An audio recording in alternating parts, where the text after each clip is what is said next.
Zayn also opened up about appearance restrictions when they were in One Direction. He talked about how he wasn't allowed to pick his own hair color. The Zayn we know now has had many different hair colors, but back in One Direction he didn't because they wouldn't let him. He wanted to dye his hair and he couldn't because they wouldn't let him. The only thing they let him do was have the blonde stripe in his hair. That was fine. But other than that, they wouldn't let him have his own hair color, and they even wouldn't let him grow a beard in the beginning. Straight up told him that that goes against their image and that they don't want to look older. They want to keep them how they look now, and he wasn't allowed to grow facial hair. Zayn said, and I quote, "It was mainly my beard, honestly. I wasn't allowed to keep it," he said. "Eventually, when I got older, I rebelled against it and decided to keep it anyway. That was just because I looked older than the rest of them. That's one of the things that is now quite cool. I get to keep my beard. I also wanted to dye my own hair when I was in the band, but I wasn't allowed to." That's a direct quote from Zayn himself.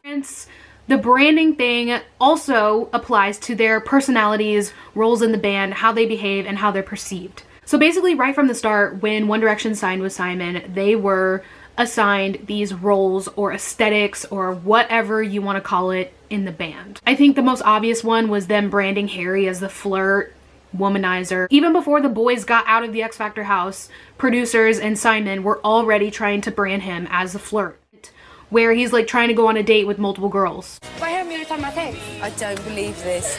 And there's even more girls. Why have you not returned my text? This gets better, doesn't it? Honey, I've texted you like 5 times. Unbelievable! How many are there? And everyone's like, oh, Harry's the flirty one. Like, he was branded that way before he was even out of the X Factor house. But all the other boys had their roles too.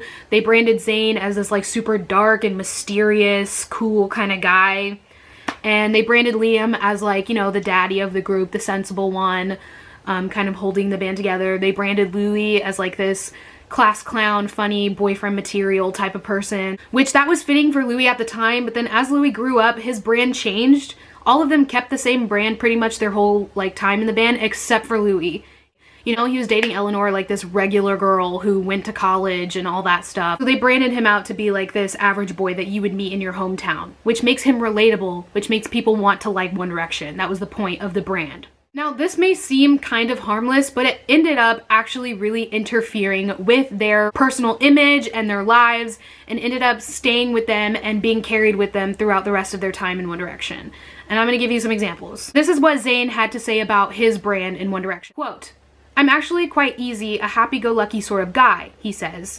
"But there was a lot of situations that were almost created to make me be portrayed as the mysterious or quiet one. I guess that's just something that people buy into, and it helps them sell things. It's a product that's already designed and it sells." So Zayn said it himself that he was branded as someone that he's just not. He said it himself that he feels like his management was branding them specific ways to get things to sell, and that's exactly what they were doing. But it's just really sad to read this quote because Zayn said that he's like not the mysterious one. He wants to be happy-go-lucky just like the rest of them, but he couldn't. Another thing going along with that is Zayn being the quiet, mysterious one also caused a lot of trouble with like racism. Zayn was the only member of One Direction, obviously, who was a person of color. A lot of people agree that it's fucked up and that he shouldn't have been put through that. There's a whole article by The Fader where Zayn opens up about being the only one in a group of boys who's like a person of color, and you know, he's Muslim and stuff. He opened up about it and how hard it was for him at times with fans giving him a rough time and his branding and all of that. So then that brings me to what I was talking about earlier, how Harry's image is also harmful. We talked about how Zayn's image is harmful and how that's not even who he is, but for Harry, it's the same way. He was branded as this flirty womanizer that likes older women since he was 16. Like,